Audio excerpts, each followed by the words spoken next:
So in 2024, I've managed to get my 5k time down from 16:19 to 16:08 and now most recently 16:05. And that happened at the Topflight Battersea Park 5k, an elite racing series organised by RunThrough. Now I set my goal in this race 7 days before in a video saying I'd love to run between 15:55 and 16:05, and although I just got in to that 10-second window, I was on the wrong side of 16, but overall it was still a 3-second PB and I'm still seeing improvements in the 5k this year. Now what I wasn't able to do that night because I was blooming tired after a long day was give you guys a good race recap, and actually I had some bigger, broader thoughts after that race that I thought would be better saved for another video. So today I'm going to sit down and go through a race recap with you on that race and then talk about why I feel like my possible racing tactics are causing me to fall slightly short of my goals, and are my expectations too high? That's the third thing. So without further ado, let's dive straight in to the race recap. And the one thing I should start this off with is I've been doing a lot of manifesting during this recent training block, kind of positive talk to myself, and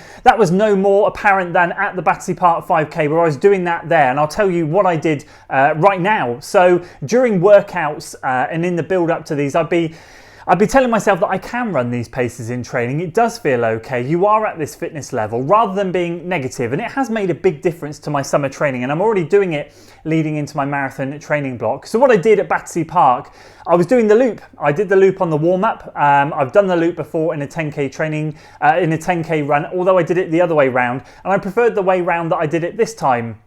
It was a much better way round.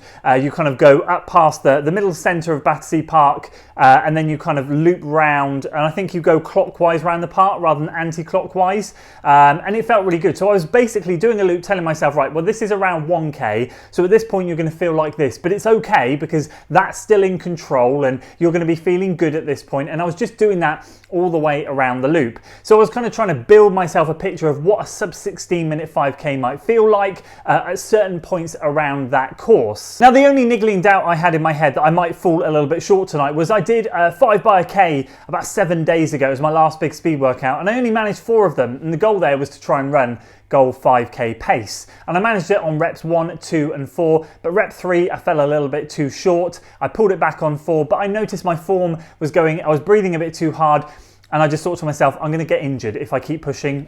So I decided to put the brakes on, and then I put some faster work at the end. I took a 3-minute rest and then put some faster work on at the end, some 30-second reps.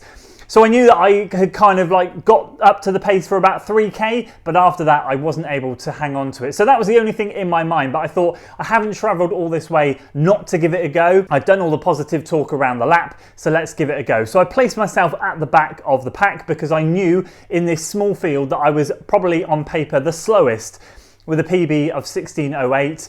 The qualifying standard to get into this race was sub 16 or a sub 33:30 10k. My 10k time from last year qualified me, so that's how I got in. But in terms of the 5k, I was definitely one of the slow ones. So I put myself at the back, I let the gun go off, and I decided to sit in and just get around that first section out onto the first straight. Now 9 times out of 10, I'm quite a conservative racer, but this summer I've kind of had a bit of a habit of just going for it. I've had these goals in my head, and it's kind of changed my racing tactics slightly, which is what I alluded to earlier. So I knew that although I don't have auto lap on my watch, I knew that I work in miles. I needed to have 5:09 on screen for my average pace to know that I'm there or thereabouts. And that's exactly what happened in that first section. You sort of like, you go round the central bit of Battersea Park out onto that straight, you turn left and you start that swooping section all the way around the back of Battersea Park.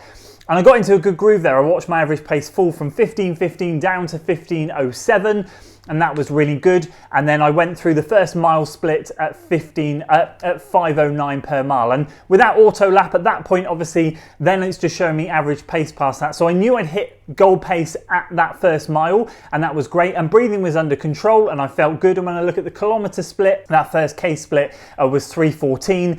Goal 5k pace is 3:12. So I was 2 seconds over, but it showed that I held back in that first sort of mile or so. But this is where I think I made a bit of a mistake, and it's exactly what happened at the Saucony London 10k. I felt too good.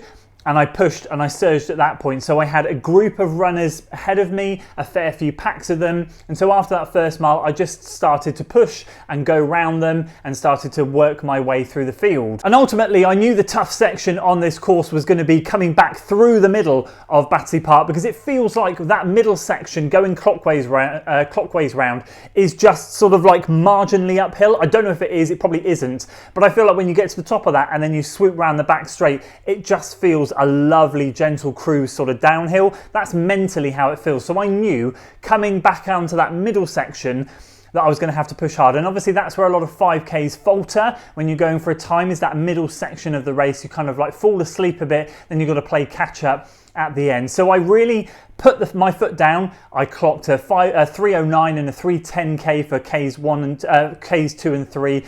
And I came through that middle section and my breathing changed. And I was getting close to 2 miles. I was still holding strong, but I felt good. I worked my way up through the pack. I'd gone past the leading lady and I felt good. And I was definitely at that point on track for that sub 16. Got to the top of, through that middle section, about to start the final back straight. And I was sort of like, I turned left and I started to go around there and I clocked over 2 miles and it came up on my watch as still 5:09 per mile. And I was like, this is amazing. You are still on pace. All you've got to do now is hold it. And although my breathing had got more erratic, I was like, you can do this, you've got 1 mile to go. Sadly, at that point, I very much felt like that was it. It was game over. Within a few hundred meters, not even that, about 50 odd meters, starting that swooping down section, I really felt my body start to tie up and I knew that I'd gone over that red line and I just couldn't recover. I've been in this situation before, and so that point for me was all about holding on. So down that back straight, I started to slow up. I could feel I couldn't quite get my form going. There was a lovely chap that ran past me about 2.5 miles. He said, come on, Andy, hold your form. He could probably see that my form was going and I could just kind of feel like I was just tying up. So all I could tell myself at that point, and genuinely hand on heart, it was one of those moments where I just wanted to step off. I was like, okay, I'm done, I can't go anymore. This really, really hurts. And 5K pain is totally different to marathon pain. Give me a marathon, hit the wall, trudge home any day over that 5K burn. I just hate it with a passion. And again, that shows pacing wasn't good, because I shouldn't be hitting that as early as I did, I don't think. Or I guess maybe for you more experienced 5K runners, you get used to it more, who knows. But either way, at that 2.5 mark, it was just about holding on. And then runners started to come back past me at that point, and my average pace was dropping to around 5:11, 5:12 per mile. And I was like, okay, this isn't even going to be a PB at this point. You've just got to hold on. You've just got to hold on and do what you can. So I came around that final section. The leading lady came back past me as I came back into the middle straight of the course, because it's 2 laps. So the finishing line was up ahead, but it was a heck of a bit to get to that finishing straight. So I was just kind of like hanging on. And probably at that moment, halfway up that straight, as I was tying up, I was just like, come on, come on. And I looked down at my watch and I could see roughly where the finish line was. And my watch said like 15:30 or something. And I went, oh, okay. And it showed 5:13 per mile. And I thought to myself, right, okay, just, do you know what? If you've got anything left, just put your foot down. So I just dug out what I could. Someone was filming behind me, which gave me a bit of motivation as well. And I pushed to the finish, and the last K ended up being 3:17, so it was 5 seconds slower than 3:12, which is what I needed, but I had clawed it back a bit. And in terms of the mile split, it was 5:22, which is why my average pace dropped so much. But I did manage to put a little bit at the end, and as I came round the corner and could see the finish line, my watch literally ticked over 16 minutes, so it then just took me 5 seconds to get from there to the finish line, and it felt great. It was a great feeling to know that I'd gone through all of that. I pushed that hard and I still managed to get a PB. And I think the frustrating thing for me in all of that is that I crossed the line and I was on my hands and knees, just bent over double, and it was really, like, that was the hardest way that I could have done it. And I definitely blew my load, shall we say, in that middle section of the course. That's what did the damage. And I think back to Hereford when I ran 16:08, and I saved some for the final kick, and it was a really controlled effort, and it was a harder course, I'd say, and there was a lot of wind that night, And I just think, how can you do that on that course and then do 16:05? Like, I just felt to myself, I've done myself a little bit of a disservice here, which I think is why if you watch the race video, you could see some and probably sense a little bit of frustration. I'm still obviously eternally grateful for a PB. You never know when you're going to get a PB, and you certainly never know when your last PB is. So you've got to take it with both hands, and I appreciated it, but I just thought to myself, I should have raced better. So let's get on to that section. So in terms of race tactics, did that cost me? And I do think it did. I'm not saying it cost me a sub 16, but I reckon it could have cost me 2 or 3 seconds perhaps, and I'd have got even closer. And I genuinely think the reason there is that I'm normally more of a conservative racer. I'm someone that kind of starts slightly off goal pace, works into goal pace, and then finishes strong. And I take good pride in that. I love having a good strong finish, and I love the feeling of passing people at the end. Not like what happened at Battersea Park, where I was getting passed by a fair few people in that last kilometre. So what happens? Well, it was exactly the same as what happened at the Saucony London 10K. And that is, I start conservatively and I feel too good, and then I get frustrated at myself that I'm just holding back as much. And I'm like, come on, you have a goal to hit here. And I really push on at that point. And I think at that point, when I push on, and I'm talking about I'm pushing on after the first kilometre, let's say, I push on too much. I don't just kind of go, right, let's notch it one gear. I tend to go full throttle. And at that point, I think I burn all of my matches. As I said earlier, I blow my load at that point, and it's just, I can't come back from it. What I need to kind of get a little bit of control of, because this summer, as I said, I've thrown that cautious approach out the window and sometimes just gone hell for leather and just given it a good go. And as much as it's satisfying to do that and knowing that you've crossed the line, absolutely emptying the tank, it is a great feeling. I know that I can run better doing it differently. And so that's definitely how I'm going to try and approach next month's 5K, which is at the Podium 5K. So that happened at Saucony London 10K too. I got the first mile done in 5:22. I saw that mile split come up on my, or I saw as I crossed the mile marker, I saw it said 5:22, and I felt really good. Breathing was almost too good. I was like, right, let's kick on at this point. And then of course in the second half of that course, I really struggled because again, that kick wasn't just a, right, let's get into goal pace. I think I would go beyond goal pace.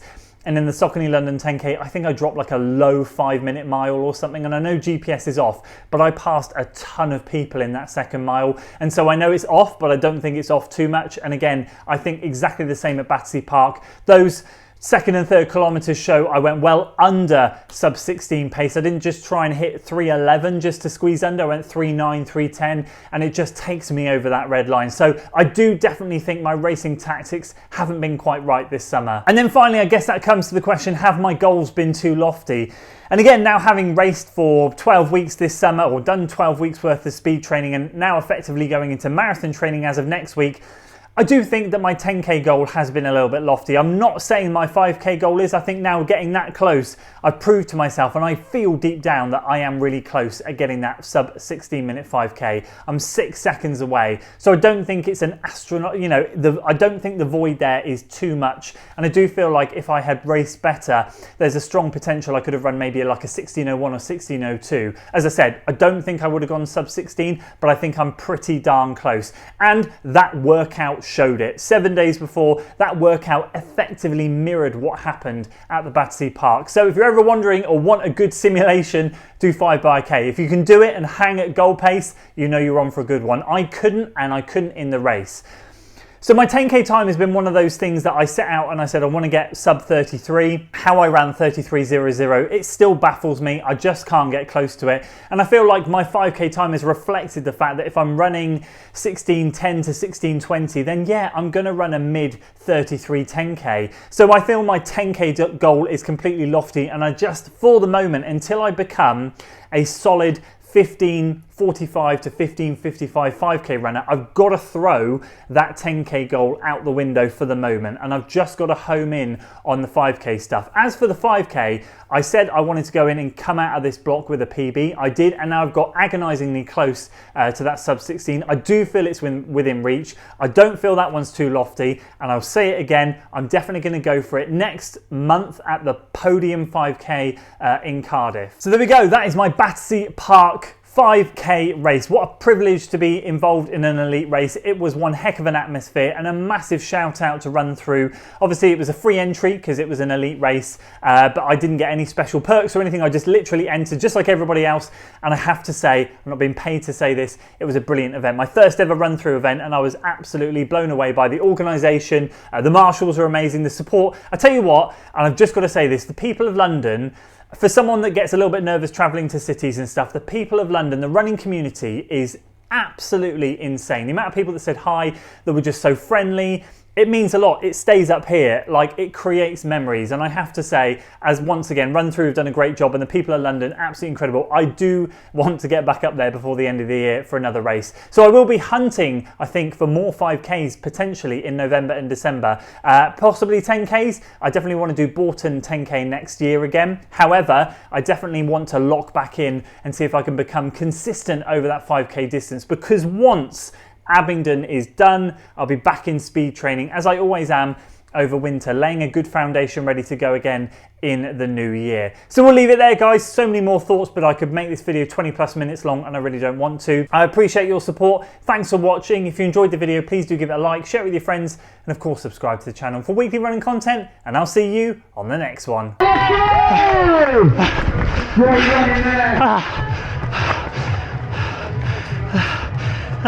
This is